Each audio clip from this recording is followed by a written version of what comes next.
Hi everybody, I'm Morgan Auger. I'm running for Vancouver School Board Trustee in the 2018 municipal election.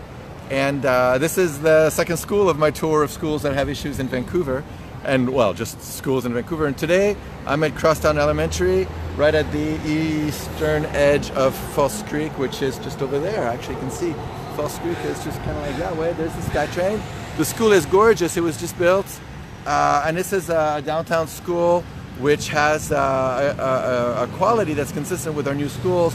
The building takes up essentially all the school land. There's a little bit of the playground that belongs to school, and the rest is actually mixed use and is run by the City of Vancouver Parks Board. And I'm here with two parents today, and we're talking about the issues that parents have been complaining about in the neighborhood of drug use, paraphernalia, homelessness. That's been a problem, and about how there seems to be no one to talk to get it addressed. So I'm here with one of the parents. What's her name? I'm Valerie.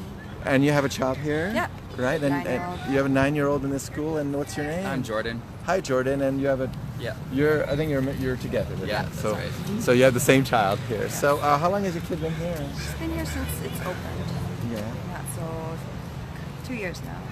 And how's the school? It must be nice, right? Great. It's brand new it's school. The best school she's ever been to. Yeah, so that's really good. I hear good things about the school. I hear good things about the staff. So that's really nice. And so here, if we look around, I'm gonna zoom it around. Can I flip this? Like I can flip it. So here we've got over there we've got a park. Here we have the playgrounds and so forth, like that. Right here, you guys can stay here. And then behind you over here, oh, you're kind of in the dark because it's bright. We have the school with a gorgeous reflection. And then random parents and children who are taking the schools in. So because we've just, the school's just gotten in, right? So it just started. Okay, I'm gonna flip it back around. Okay, and so what's going on? There's concerns that some of the parents have been voicing. There was a meeting here a few days ago on a Tuesday last week. Yeah, so I guess that there's been a lot of trash and needles been left by homeless people and drug users, because I guess this is where they come after school's out. I mean, I haven't seen it at the beginning of this school year, but it was definitely a problem last year and during the summer. This is where they come. I've been, confronted by homeless people, and the children as well, when my daughter was in daycare last year.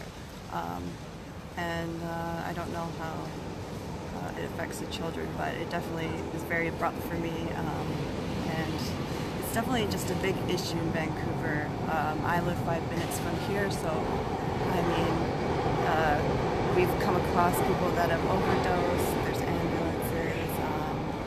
It doesn't seem like there's anywhere to go to for the school issue or just the issue in general. Right.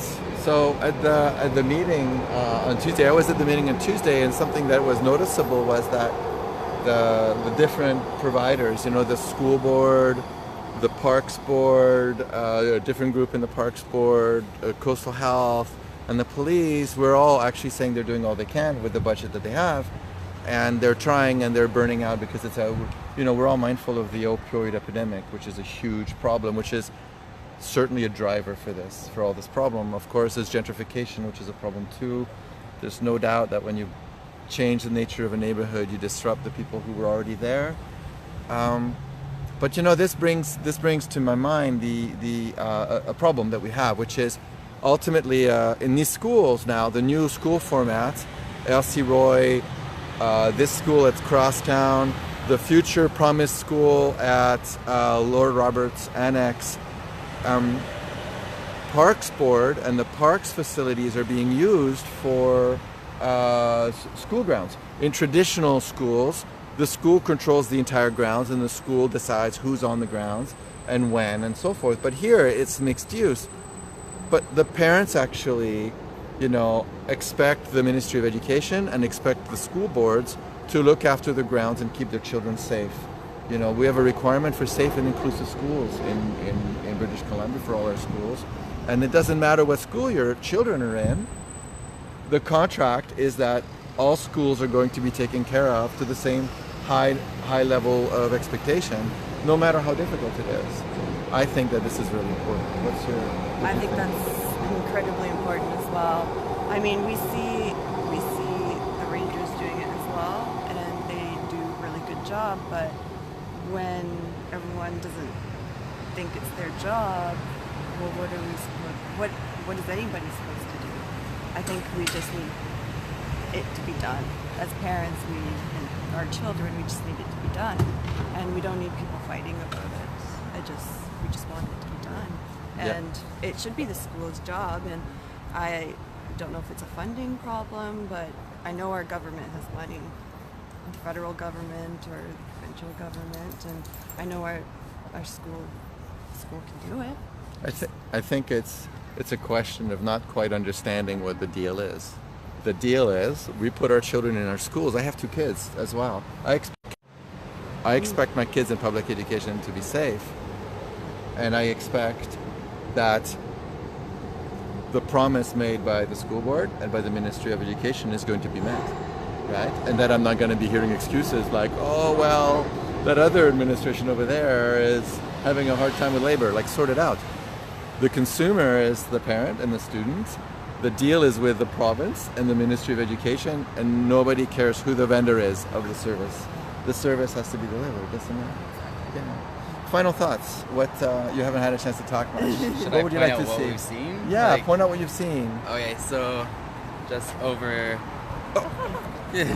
Just over there to the side, we've seen needles, and we've seen people sleeping there in the mornings. That was quite often last year. And then over here at that bridge, well, I guess it's kind of in the school area, there's always people smoking crack in there.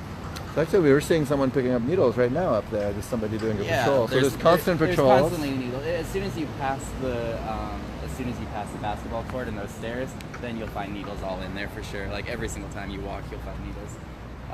There's people who sleep there, just right behind the basketball court. They'll be sleeping there until noon, sometimes last year, and they don't get kicked out or anything. Which I don't know if that's even. It's just weird that they're right beside the school and they're doing drugs as well. They're not just peacefully there. We've also seen them sleeping in the basketball court, and So what's the distance here? This is like 50 feet from the front door, right? Yeah.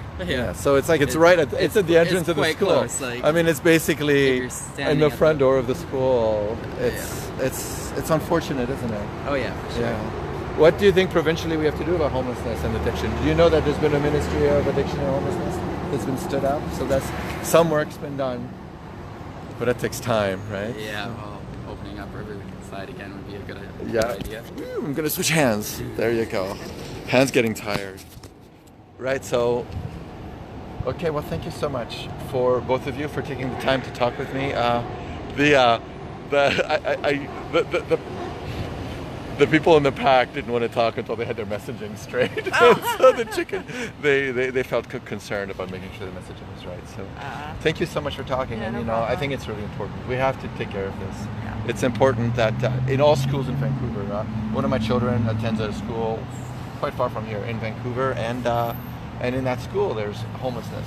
Homelessness is rampant because of unaffordability and drug use, and they go together, right? Hopelessness breeds this bad behavior. And that certainly needs to be taken care of. But at the same time, the school is responsible for keeping our kids safe. Yeah. Safe and inclusive schools include physical safety, includes mental safety. Thank you so much for chatting with me today. Okay, well, have a really good rest of your day. Yes. Okay, bye everybody.